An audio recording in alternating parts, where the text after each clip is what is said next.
पीछे रहो, एडवांस आगे जाए।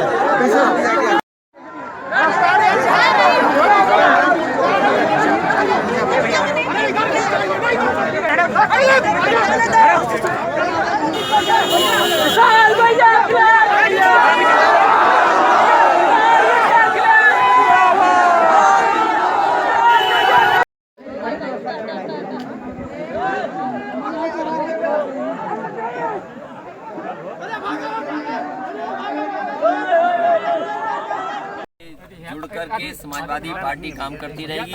मुझे याद है पिछली सरकार में भी पूर्वांचल ने समाजवादी पार्टी की सरकार बनाई थी और इस बार भी पूर्वांचल के किसान, नौजवान, गरीब, व्यापारी, दुकानदार, छोटे व्यापारी, बड़े व्यापारी सब मिलकर के समाजवादियों की मदद करने जा रहे हैं। जीत का क्या एक कार्यकर्ता समाजवादी पार्टी का है जिसके पास खेत है। अखिलेश यादव जी 3 दिन के दौरे पे हैं। कितना कारगर होगी सपा की? 2022 में उत्तर प्रदेश की जनता एक बार फिर विकास के रास्ते पे ले जाना चाहती है। एक बार फिर जनता चाहती है कि न्याय की सरकार बनी। एक बार फिर उत्तर प्रदेश की जनता चाहती है कि विकास पर उत्तर प्रदेश लौटे। क्या फिगर है आपका? सबसे मैंने पहले भी कहा, अगर झूठ बोल करके भारतीय जनता पार्टी 324 जीत सकती है तो समाजवादी पार्टी सच्चाई के साथ लोगों को जोड़ करके, हर वर्ग के लोगों को अपने साथ ला करके और विकास का जो विजन दिया था, क्योंकि इस सरकार के पास तो विजन नहीं है। अगर इस सरकार के पास विजन होता तो शायद पुरानी योजनाएं से ज्यादा अपनी योजनाएं लागू करते।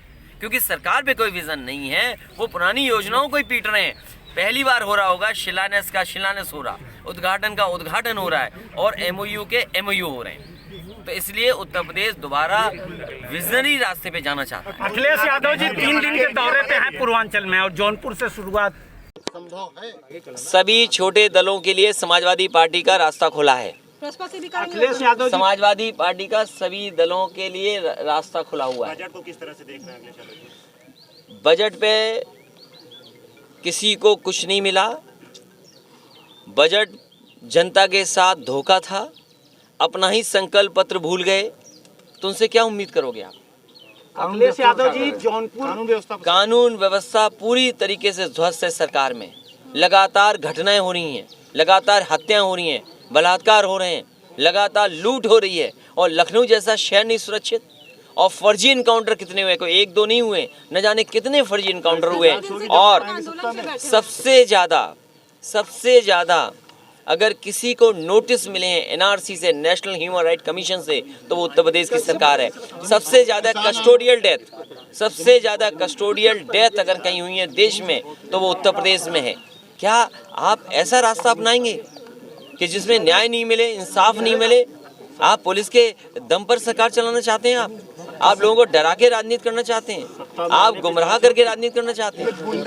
चल के जुड़ करके समाजवादी पार्टी काम करती रहेगी। मुझे याद है पिछली सरकार में भी पूर्वांचल ने समाजवादी पार्टी की सरकार बनाई थी और इस बार भी पूर्वांचल के किसान, नौजवान, गरीब, व्यापारी, दुकानदार, छोटे व्यापारी, बड़े व्यापारी सब मिलकर के समाजवादियों की मदद करने जा रहे हैं। जीत का क्या फार्मूला रहेगा? जीत का क्या फार्मूला रहेगा? वो अपने नाम पे स्टेडियम बनवाएं जिन्हें खेलना नहीं आता। हम स्टेडियम बनाएंगे खेलने के लिए। चलिए, बहुत धन्यवाद आपका। के समर्थन में खड़ी है। किसानों को लेकर 80 दिन से बैठे हुए किसान प्रदर्शन के ऊपर लगातार समाजवादी पार्टी किसानों के आंदोलन में किसानों के साथ हैं। ये जितने समाजवादी पार्टी खड़ी है यहाँ पे, जितने लोग हैं सब किसान हैं और समाजवादी भी हैं, सबके खेत हैं। विपक्ष कहता है इस पर राजनीति कर रही है समाजवादी पार्टी। समाजवादी पार्टी का एक कार्यकर्ता समाजवादी पार्टी का है जिसके पास खेत है, किसान है। 3 दिन के दौरे पे हैं। कितना कारगर होगी सपा की रणनीति? 2022 में उत्तर प्रदेश की जनता एक बार फिर विकास के रास्ते पे ले जाना चाहती है। एक बार फिर जनता चाहती है कि न्याय की सरकार बनी। एक बार फिर उत्तर प्रदेश की जनता चाहती है कि विकास पर उत्तर प्रदेश लौटे। क्या फिगर है आपका? सबसे मैंने पहले भी कहा, अगर झूठ बोल करके भारतीय जनता पार्टी 324 जीत सकती है तो समाजवादी पार्टी सच्चाई के साथ लोगों को जोड़ करके, हर वर्ग के लोगों को अपने साथ ला करके और विकास का जो विजन दिया था, क्योंकि इस सरकार के पास तो विजन नहीं है। अगर इस सरकार के पास विजन होता तो शायद पुरानी योजनाएं से ज़्यादा अपनी योजनाएं लागू करते, क्योंकि सरकार पे कोई विजन नहीं है। वो पुरानी योजनाओं को ही पीट रहे हैं। पहली बार हो रहा होगा शिलान्यास का शिलान्यास हो रहा, उद्घाटन का उद्घाटन हो रहा है और MOU के MOU हो रहे हैं। तो इसलिए उत्तर प्रदेश दोबारा विजनरी रास्ते पे जाना चाहता है। अखिलेश यादव जी 3 दिन के दौरे पे हैं पूर्वांचल में और जौनपुर से शुरुआत।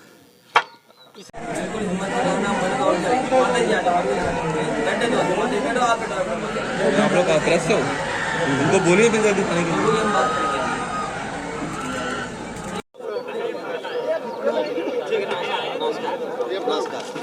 नमस्कार।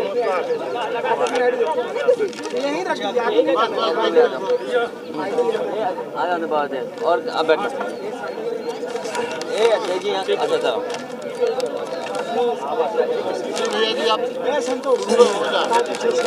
देखिए,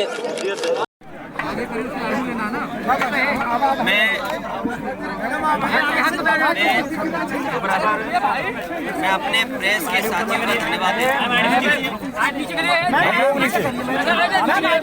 मैं प्रेस के सभी साथियों का धन्यवाद देना चाहता हूँ। हम लोग की आइडिया आ रही भाई, प्रेस के सभी साथियों का मैं धन्यवाद देता हूँ। एक्सक्लूसिव करना बाद में कर लीजिएगा। मैडम आप बाद में कर लीजिएगा। नहीं हम लोग नहीं, अध्यक्ष एक मिनट, अध्यक्ष आइडिया हम लोग नहीं आ पाए। नीचे रखिए। अध्यक्ष आइडिया हटवा लीजिए। अध्यक्ष एक मिनट रुक जाइए। अध्यक्ष वो आइडिया हम लोग नहीं फ्रेम ले जाना, किसी नौजवान को घर से ले जाना। आइडिया उठा कृष्णा यादव पुजारी, ये नौजवान जिसके घर और जिसके प्रांगण में हम सब लोग बैठे हुए हैं, सब उठा देंगे। इस नौजवान को घर से ले गई पुलिस। इतना मारा जब पुलिस को आभास हुआ कि इसकी जान नहीं बचेगी और अस्पताल में फेंक करके चली गई। परिवार के लोगों को यहाँ तक कहना है कि इस अस्पताल में भी जो इलाज मिल जाना चाहिए था वो इलाज मिलता भी कैसे, क्योंकि पुलिस ने इतना उसको मारा पीटा था कि उसकी जान चली गई। अगर कोई दोषी है तो उसके लिए सरकार दोषी है। जिन लोगों ने जान ली है नौजवान कृष्णा यादव पुजारी की, उन तमाम पुलिस के लोगों के खिलाफ 302 का मुकदमा दर्ज होना चाहिए और उन्हें जेल भेज देना चाहिए। आखिरकार सरकार जब ये कहती है कि जीरो टॉलरेंस कानून व्यवस्था के लेकर के है, अगर जीरो टॉलरेंस जो सरकार कह रही है कि कानून व्यवस्था पे कार्रवाई होगी, तो आखिरकार जिन्होंने हत्या की है, हत्या अगर हुई है तो कौन बचा रहा है उनको? आखिरकार वजह क्या है बचाने की? इसलिए जिम्मेदार जो लोग हैं उन पे 302 का मुकदमा दर्ज किया जाए, जेल भेजा जाए। और घटनाएं जौनपुर में रुक नहीं रही हैं। अगर 11 तारीख को कृष्णा यादव पुजारी मरे हैं तो 16 तारीख को भी दूसरी घटना हुई है जिसमें स्वर्गीय राजकुमार, उनकी हत्या कर दी गई। हत्या लगातार हो रही हैं अपराध बढ़ रहे हैं उत्तर प्रदेश में, कानून व्यवस्था के नाम पर सरकार कोई काम नहीं कर रही। और मुख्यमंत्री जी का दावा देखो सदन में क्या कहते हैं, क्या दावा करते हैं वो सदन में कि संविधान से चलना चाहिए देश, परंपराओं से चलना चाहिए। क्या उम्मीद करोगे ऐसे मुख्यमंत्री जिसकी भाषा सदन में क्या है? जो मुख्यमंत्री कहते हो ठोक दो, जो मुख्यमंत्री कहते हो मार पीट दो, जाने क्या क्या भाषा का इस्तेमाल करते हैं। और अभी जो सदन में भाषा इस्तेमाल हो रही है, शायद लोकतंत्र में किसी मुख्यमंत्री ने ऐसी भाषा का इस्तेमाल नहीं किया होगा। मुख्यमंत्री जी भूल जाते हैं कि लोकतंत्र में जितना सत्ता पक्ष की जरूरत है लोकतंत्र में, उतना ही विपक्ष मजबूत करता है लोकतंत्र को। और जितना अधिकार सत्ता में मिले हैं लोगों को, सदन में सदस्यों को उतने भी अधिकार मिले हैं। अगर सदस्य अपनी बात उठाना चाहे तो नहीं सुनने वाला कोई। और क्या कहते हैं, पटक कर मार दो। क्या किसी मुख्यमंत्री की भाषा हो सकती है? जाओगे घर पे तो पीटे जाओगे, ये भाषा हो सकती है? और फिर तब जब खुद मुख्यमंत्री जी साधु संत योगी हैं, क्या एक योगी मुख्यमंत्री की ऐसी भाषा हो सकती है? ये केवल अपमान एक किसी सदस्य का नहीं हो रहा सदन में, ये लोकतंत्र का भी है। और योगी जो खुद योगी कह रहे हैं, उन परंपराओं का भी अपमान कर रही है मुख्यमंत्री जी। और पूरे देश में कोई मुख्यमंत्री ऐसा नहीं रहा होगा जिसने अपने मुकदमे वापस लिया। इसलिए मैं इस मौके पर आपसे कहना चाहता हूँ, जहाँ कृष्णा यादव की हत्या हुई है, दोषी पुलिस के लोगों को जेल भेजा जाए। आखिरकार कौन है जो ऐसे पुलिस के लोगों को बचा रहे हैं? वहीं राजकुमार यादव की भी जो कार्रवाई होनी चाहिए, उनका परिवार इंसाफ चाहता है। ये उत्तर प्रदेश कैसा उत्तर प्रदेश बनाती है, जिसमें लगातार घटनाएं हो रही हैं, बलात्कार हो रहे हैं, हत्याएं हो रही हैं, लूट हो रही है और कोई सुरक्षित नहीं है। और अगर प्रेस के लोग, हमारे जिम्मेदार साथी अगर कुछ लिख दें तो उन पे भी मुकदमा लग करके उन्हें भी जेल भेज दिया जा रहा है। इसलिए इन परिवार को न्याय मिले, इसलिए परिवार से मैं मिलने आया हूँ। टोपी की राजनीति पे जो शुरुआत हुई है सदन में, जो योगी जी ने बोला है, इस पे आपका क्या कहना है? क्या आप नहीं जानते कि मुख्यमंत्री जी खुद टोपी लगाते हैं? क्या उनकी पार्टी के लोग टोपी नहीं लगाते हैं? ये मुख्यमंत्री जी जानते हैं कि सड़क पे बहस नहीं कर सकते हैं। वो जानते हैं कि जौनपुर में मेडिकल कॉलेज बन रहा है, अगर यहाँ के सवाल पर कोई जवाब मांगा जाएगा तो सरकार के पास कोई जवाब नहीं है। मैं आपसे कहता हूँ, बीजेपी वाले बताएं कि जौनपुर का मेडिकल कॉलेज 4 साल से अधूरा क्यों पड़ा है? यहाँ पर जो एम्बुलेंसें चल रही थी 108, 102, उसको पर्याप्त डीजल पेट्रोल का इंतजाम क्यों नहीं कर पा रही सरकार? 100 नंबर की जो थी वो 112 कर दी मुख्यमंत्री जी ने, 100 नंबर 112 कर दिया। इस पे सवाल न पूछा जाए, इसलिए टोपी पे पूछ लें। और मुख्यमंत्री जी भूल गए हैं, नाम बदलने की राजनीति हो रही है। मुख्यमंत्री जी भूल गए हैं, ये जो लाल रंग है, ये लाल रंग क्रांति का है, ये लाल रंग हमारे आपके खून का है। और हम आपको बता दें, ये जो हमारा खून का रंग है, लाल रंग, वो इमोशंस का रंग है। अगर आप खुश होते हो तो खुद देखते हो कि कितने आपके कान लाल हो जाते हैं। जब आप दुखी होते हो, रोते हो, तब भी आपके चेहरा लाल हो जाता है। और मुझे नहीं लगता कि मुख्यमंत्री जी क्यों लाल रंग से इतना चिढ़ रहे हैं। हो सकता है कभी बचपन में लाल मिर्च खा ली हो उन्होंने, कभी बचपन में लाल मिर्च खा ली हो, इसीलिए हो सकता है। भैया एक लाल रंग से ही चिढ़ रहे हैं, इसलिए सवाल टोपी लाल का नहीं है। और क्या कहते हैं कि लाल टोपी को लेकर के उन्हें किसी बच्चे ने कहा कि ये अपराधी हैं, गुंडे हैं। मैं जानता हूँ शाहजहांपुर में अभी घटना हुई एक बेटी के साथ। शाहजहांपुर में हमारी पार्टी का डेलीगेशन किया था और इस डेलीगेशन में जो लोग आए, उन्होंने कहा कि शाहजहांपुर की बेटियों ने कहा है कि इस बलात्कारी सरकार से हमें बचा लो, छुटकारा मिल जाए इस बलात्कारी सरकार से। क्या आपको नहीं पता? पूरा देश ने देखा और उसके बाद कैसे सरकार लगी हुई थी बचाने के लिए। इसलिए नौकरी, रोजगार, काम पर बहस न हो, इसलिए ये जानबूझ करके इधर उधर बहस छेड़े। जैसे आप चिंतित हो रहे हो कि ये टोपी पे क्यों पूछ रहे हैं सवाल, तो वही चिंता विपक्षी की हमारी भी है। हम उस पर सवाल नहीं करेंगे। हम ये जानना चाहते हैं, समाजवादी और प्रसपा का क्या गठबंधन संभव है? सभी छोटे दलों के लिए समाजवादी पार्टी का रास्ता खुला है। अखिलेश यादव जी, समाजवादी पार्टी का सभी दलों के लिए रास्ता खुला हुआ है। बजट को किस तरह से देख रहे हैं अखिलेश यादव जी? बजट पे किसी को कुछ नहीं मिला। बजट जनता के साथ धोखा था, अपना ही संकल्प पत्र भूल गए, तो उनसे क्या उम्मीद करोगे आप? अखिलेश यादव जी जौनपुर कानून व्यवस्था पूरी तरीके से ध्वस्त है सरकार में। लगातार घटनाएं हो रही हैं, लगातार हत्याएं हो रही हैं, बलात्कार हो रहे हैं, लगातार लूट हो रही है और लखनऊ जैसा शहर नहीं सुरक्षित। और फर्जी इनकाउंटर कितने हुए, कोई एक दो नहीं हुए, न जाने कितने फर्जी इनकाउंटर हुए। जांच होगी जब आप आएंगे सत्ता में। सबसे ज्यादा अगर किसी को नोटिस मिले हैं एनआरसी से, नेशनल ह्यूमन राइट कमीशन से, तो वो उत्तर प्रदेश की सरकार है। सबसे ज्यादा कस्टोडियल डेथ अगर कहीं हुई है देश में तो वो उत्तर प्रदेश में है। क्या आप ऐसा रास्ता अपनाएंगे कि जिसमें न्याय नहीं मिले, इंसाफ नहीं मिले? आप पुलिस के दम पर सरकार चलाना चाहते हैं? आप लोगों को डरा के राजनीति करना चाहते हैं? सत्ता में आप आने पे गुमराह जांच करके होगी? राजनीति करना चाहते हैं? उनकी सभी जांच होगी सत्ता में आने पे। समाजवादी पार्टी पूरे किसानों के समर्थन में खड़ी है। किसानों को लेकर 80 दिन से बैठे हुए किसान प्रदर्शन के ऊपर लगातार समाजवादी पार्टी किसानों के आंदोलन में किसानों के साथ हैं। ये जितने समाजवादी पार्टी खड़ी है यहाँ पे, जितने लोग हैं, सब किसान हैं और समाजवादी भी हैं, सबके खेत हैं। विपक्ष कहता है इस पर राजनीति कर रही है समाजवादी। क्या उनकी पार्टी के लोग टोपी नहीं लगाते हैं? ये मुख्यमंत्री जी जानते हैं कि सड़क पे बहस नहीं कर सकते हैं। वो जानते हैं कि जौनपुर में मेडिकल कॉलेज बन रहा है, अगर यहाँ के सवाल पर कोई जवाब मांगा जाएगा तो सरकार के पास कोई जवाब नहीं है। मैं आपसे कहता हूँ, बीजेपी वाले बताएं कि जौनपुर का मेडिकल कॉलेज 4 साल से अधूरा क्यों पड़ा है? यहाँ पर जो एम्बुलेंसें चल रही थी 108, 102, उसको पर्याप्त डीजल पेट्रोल का इंतजाम क्यों नहीं कर पा रही सरकार? 100 नंबर की जो थी वो 112 कर दी मुख्यमंत्री जी ने। 100 नंबर 112 कर दिया।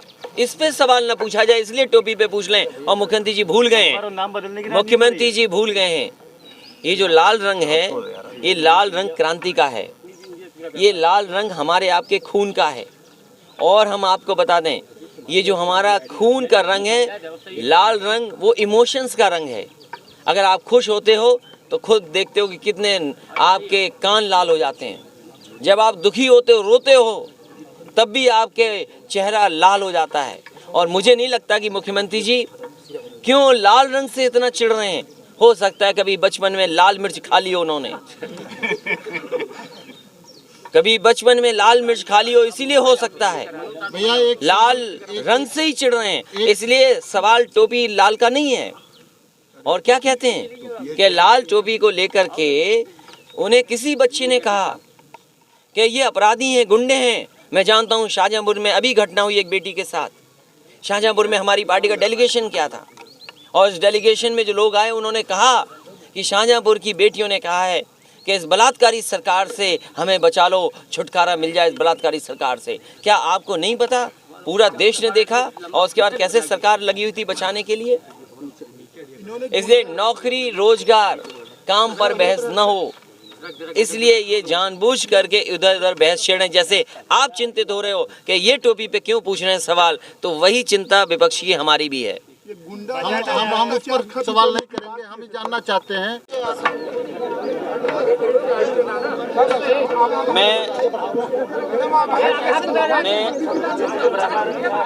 मैं अपने प्रेस के साथियों का धन्यवाद देता हूँ। मैं प्रेस के सभी साथियों का धन्यवाद देना चाहता हूँ। प्रेस के सभी साथियों का मैं धन्यवाद देता हूँ। और जो घटना हुई है, ये घटना बहुत ही दर्दनाक है। दर्दनाक इसलिए है कि किसी नौजवान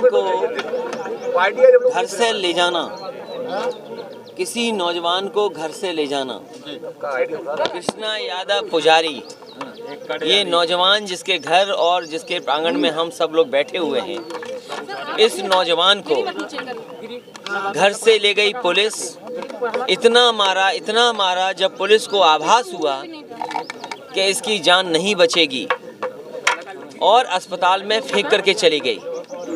परिवार के लोगों को यहाँ तक कहना है कि इस अस्पताल में भी जो इलाज मिल जाना चाहिए था, वो इलाज मिलता भी कैसे, क्योंकि पुलिस ने इतना उसको मारा पीटा था कि उसकी जान चली गई।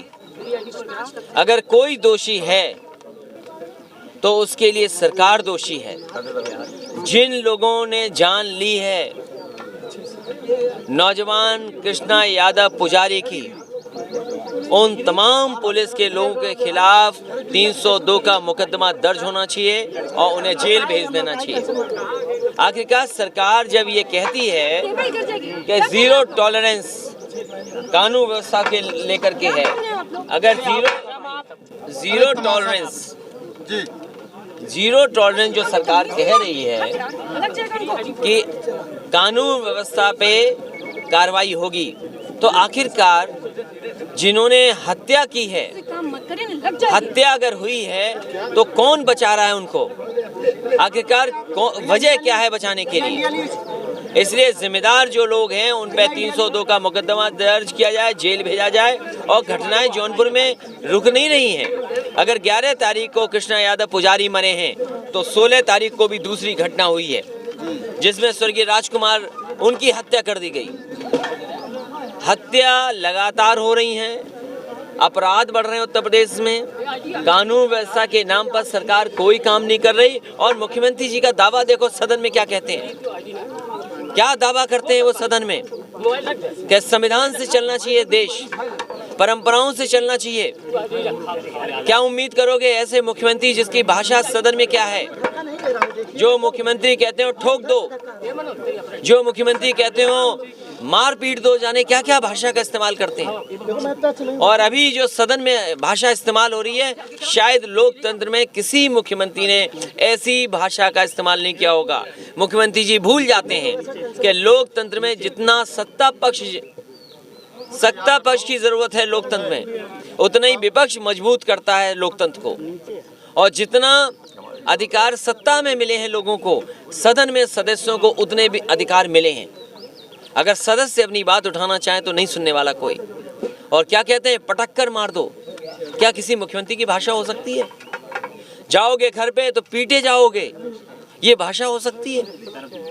और फिर तब जब खुद मुख्यमंत्री जी साधु संत योगी हैं, क्या एक योगी मुख्यमंत्री की ऐसी भाषा हो सकती है?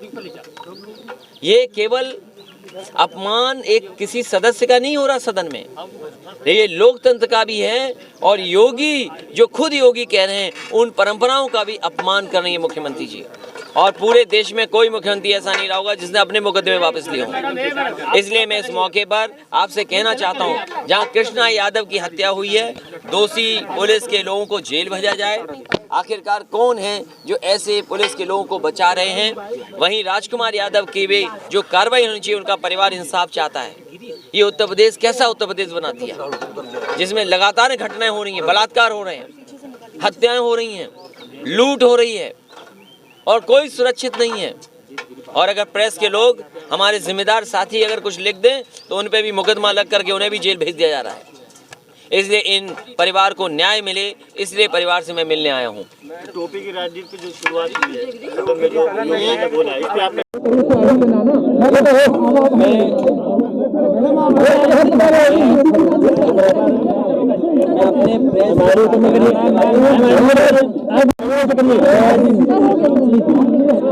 के सभी साथियों का मैं धन्यवाद करता हूँ।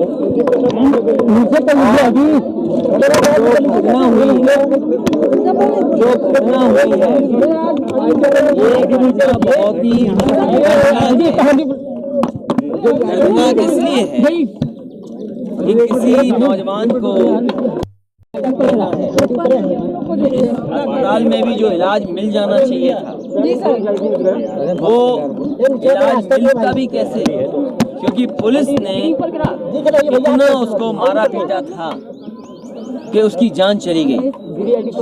अगर कोई दोषी है तो उसके लिए सरकार दोषी है। जिन लोगों ने जान ली है नौजवान कृष्णा यादव पुजारी की, उन तमाम पुलिस के लोगों के खिलाफ 302 का मुकदमा दर्ज होना चाहिए और उन्हें जेल भेज देना चाहिए। आखिरकार सरकार जब ये कहती है कि जीरो टॉलरेंस कानून व्यवस्था के लेकर के है, अगर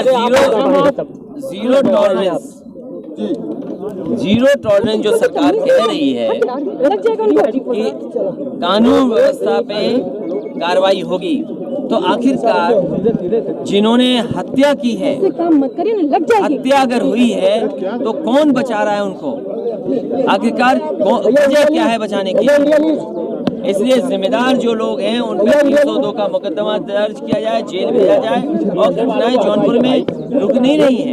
अगर 11 तारीख को कृष्णा यादव पुजारी मरे हैं तो 16 तारीख को भी दूसरी घटना हुई है जिसमें स्वर्गीय राजकुमार, उनकी हत्या कर दी गई। हत्या लगातार हो रही हैं, अपराध बढ़ रहे हैं उत्तर प्रदेश में, कानून व्यवस्था के नाम पर सरकार कोई काम नहीं कर रही। और मुख्यमंत्री जी का दावा देखो सदन में क्या कहते हैं, क्या दावा करते हैं सदन में? संविधान से चलना चाहिए देश, परंपराओं से चलना चाहिए। क्या उम्मीद करोगे ऐसे मुख्यमंत्री जिसकी भाषा सदन में क्या है? जो मुख्यमंत्री कहते हैं जो मुख्यमंत्री कहते हैं मारपीट दो, जाने क्या क्या भाषा का इस्तेमाल करते हैं। और अभी जो सदन में भाषा इस्तेमाल हो रही है, शायद लोकतंत्र में किसी मुख्यमंत्री ने ऐसी भाषा का इस्तेमाल नहीं किया होगा। मुख्यमंत्री जी भूल जाते हैं कि लोकतंत्र में जितना सत्ता पक्ष की जरूरत है लोकतंत्र में, उतना ही विपक्ष मजबूत करता है लोकतंत्र को। और जितना अधिकार सत्ता में मिले हैं लोगों को, सदन में सदस्यों को उतने भी अधिकार मिले हैं। अगर सदस्य अपनी बात उठाना चाहे तो नहीं सुनने वाला कोई। और क्या कहते हैं, पटक कर मार दो, क्या किसी मुख्यमंत्री की भाषा हो सकती है? जाओगे घर पे तो पीटे जाओगे, ये भाषा हो सकती है? और फिर तब जब खुद मुख्यमंत्री जी साधु संत योगी, क्या एक योगी मुख्यमंत्री की ऐसी भाषा हो सकती है? ये केवल अपमान एक किसी सदस्य का नहीं हो रहा सदन में, ये लोकतंत्र का भी है। और योगी जो खुद योगी कह रहे हैं, उन परंपराओं का भी अपमान करने की कोशिश। और पूरे देश में कोई मुख्यमंत्री ऐसा नहीं होगा जिसने अपने मौके पर आपसे कहना चाहता हूं, जहाँ कृष्णा यादव की हत्या हुई है, दोषी पुलिस के लोगों को जेल भेजा जाए। आखिरकार कौन है जो ऐसे पुलिस के लोगों को बचा रहे हैं? वहीं राजकुमार यादव की वे जो कार्रवाई हुई, उनका परिवार इंसाफ चाहता है। ये उत्तर प्रदेश कैसा उत्तर प्रदेश बना जिसमें लगातार घटनाएं हो रही है? आप नहीं जानते कि मुख्यमंत्री लोग टोपी लगा रहे हैं? क्या उनकी पार्टी के लोग टोपी नहीं लगाते हैं? मुख्यमंत्री जी जानते हैं इस सड़क पे बहस नहीं कर सकते। वो जानते हैं कि जौनपुर में मेडिकल कॉलेज बन रहा है, अगर यहाँ के सवाल पर कोई जवाब मांगा जाएगा तो सरकार के पास कोई जवाब नहीं है। मैं आपसे कहता हूँ, बीजेपी वाले बताएं कि जौनपुर का मेडिकल कॉलेज 4 साल से अधूरा क्यों पड़ा है? यहाँ पर जो एम्बुलेंसें चल रही थी 108, 102, उसको पर्याप्त डीजल क्यों नहीं कर पाई सरकार? 100 नंबर की जो थी वो 112 कर दी मुख्यमंत्री ने, 100 नंबर 112 कर दिया। इस पे सवाल न पूछा जाए, इसलिए टोपी पे पूछ लें। और मुख्यमंत्री जी भूल गए, मुख्यमंत्री जी भूल गए हैं ये जो लाल रंग है, ये लाल रंग क्रांति का है, ये लाल रंग हमारे आपके खून का है। और हम आपको बता दें, ये जो हमारा खून का रंग है, लाल रंग, वो इमोशंस का रंग है। अगर आप खुश होते हो तो खुद देखते हो कि कितने आपके कान लाल हो जाते हैं। जब आप दुखी होते हो, रोते हो, तब भी आपके चेहरा लाल हो जाता है। और मुझे नहीं लगता कि मुख्यमंत्री जी क्यों लाल रंग से इतना चिढ़ रहे हैं। हो सकता है कभी बचपन में लाल मिर्च खा ली उन्होंने, कभी बचपन में लाल मिर्च खा ली हो, इसलिए हो सकता है लाल रंग से ही चिढ़ रहे हैं। इसलिए सवाल टोपी लाल का नहीं है। और क्या कहते हैं कि लाल टोपी को लेकर के उन्हें किसी बच्चे ने कहा कि ये अपराधी हैं, गुंडे हैं। मैं जानता हूँ शाहजहांपुर में अभी घटना हुई एक बेटी के साथ। शाहजहांपुर में हमारी पार्टी का डेलीगेशन किया था और इस डेलीगेशन में जो लोग आए उन्होंने कहा कि शाहजहांपुर की बेटियों ने कहा है कि इस बलात्कारी सरकार से हमें बचा लो, छुटकारा मिल जाए इस बलात्कारी सरकार से। क्या आपको नहीं पता? पूरा देश ने देखा और उसके बाद कैसे सरकार लगी हुई थी बचाने के लिए। इसलिए नौकरी, रोजगार, काम पर बहस न हो, इसलिए ये जानबूझ करके इधर उधर बहस छेड़े। जैसे आप चिंतित हो रहे हो कि ये टोपी पे क्यों पूछ रहे हैं सवाल, तो वही चिंता विपक्ष की हमारी भी है। ये गुंडा सवाल नहीं करेंगे, हम ये जानना चाहते हैं समाजवादी और प्रसपा का क्या गठबंधन संभव है? सभी छोटे दलों के लिए समाजवादी पार्टी का रास्ता खुला है। समाजवादी पार्टी का सभी दलों के लिए रास्ता खुला हुआ है। बजट को किस तरह से देख रहे हैं? बजट पे किसी को कुछ नहीं मिला, बजट जनता के साथ धोखा था, अपना ही संकल्प पत्र भूल गए, तो उनसे क्या उम्मीद करोगे आप? अखिलेश यादव जी जौनपुर कानून व्यवस्था पूरी तरीके से ध्वस्त है सरकार में। लगातार घटनाएं हो रही हैं, लगातार हत्याएं हो रही हैं, बलात्कार हो रहे हैं, लगातार लूट हो रही है, और लखनऊ जैसा शहर नहीं सुरक्षित। और फर्जी इनकाउंटर कितने हुए, कोई एक दो नहीं हुए, न जाने कितने फर्जी इनकाउंटर हुए। और सबसे ज्यादा अगर किसी को नोटिस मिले एनआरसी से, नेशनल ह्यूमन राइट कमीशन से, तो वो उत्तर प्रदेश की सरकार है। सबसे ज्यादा कस्टोडियल डेथ अगर कहीं हुई है देश में, तो वो उत्तर प्रदेश में है। क्या आप ऐसा रास्ता अपनाएंगे कि जिसमें न्याय नहीं मिले, इंसाफ नहीं मिले? आप पुलिस के दम पर सरकार चलाना चाहते हैं? आप लोगों को डरा के राजनीति करना चाहते हैं? आप गुमराह करके राजनीति करना चाहते हैं? समाजवादी पार्टी पूरे किसानों के समर्थन में खड़ी है। किसानों को लेकर 80 दिन से बैठे हुए किसान प्रदर्शन के ऊपर लगातार समाजवादी पार्टी किसानों के आंदोलन में किसानों के साथ है। ये जितने समाजवादी पार्टी खड़ी है यहाँ पे, जितने लोग हैं, सब किसान हैं और समाजवादी भी हैं, सबके खेत हैं। समाजवादी पार्टी का एक कार्यकर्ता समाजवादी पार्टी का है जिसके पास खेत है, किसान है। 3 दिन के दौरे पे हैं। 2022 में उत्तर प्रदेश की जनता एक बार फिर विकास के रास्ते पे ले जाना चाहती है। एक बार फिर जनता चाहती है कि न्याय की सरकार बनी। एक बार फिर उत्तर प्रदेश की जनता चाहती है कि विकास पर उत्तर प्रदेश लौटे। सबसे मैंने पहले भी कहा, अगर झूठ बोल करके भारतीय जनता पार्टी 324 जीत सकती है, तो समाजवादी पार्टी सच्चाई के साथ लोगों को जोड़ करके, हर वर्ग के लोगों को अपने साथ ला करके, और विकास का जो विजन दिया था, क्योंकि इस सरकार के पास तो विजन नहीं है। अगर इस सरकार के पास विजन होता तो शायद पुरानी योजनाएं से ज्यादा अपनी योजनाएं लागू करते। क्योंकि सरकार पे कोई विजन नहीं है, वो पुरानी योजनाओं को ही पीट रहे हैं। पहली बार हो रहा होगा शिलान्यास का शिलान्यास हो रहा, उद्घाटन का उद्घाटन हो रहा है, और एमओयू के एमओयू हो रहे हैं। तो इसलिए उत्तर प्रदेश दोबारा विजनरी रास्ते पे जाना चाहता है। अखिलेश यादव जी 3 दिन के दौरे पे हैं पूर्वांचल में, और जौनपुर से शुरुआत, इसे क्या लगातार इसी तरीके से पूर्वांचल के जुड़ करके समाजवादी पार्टी काम करती रहेगी।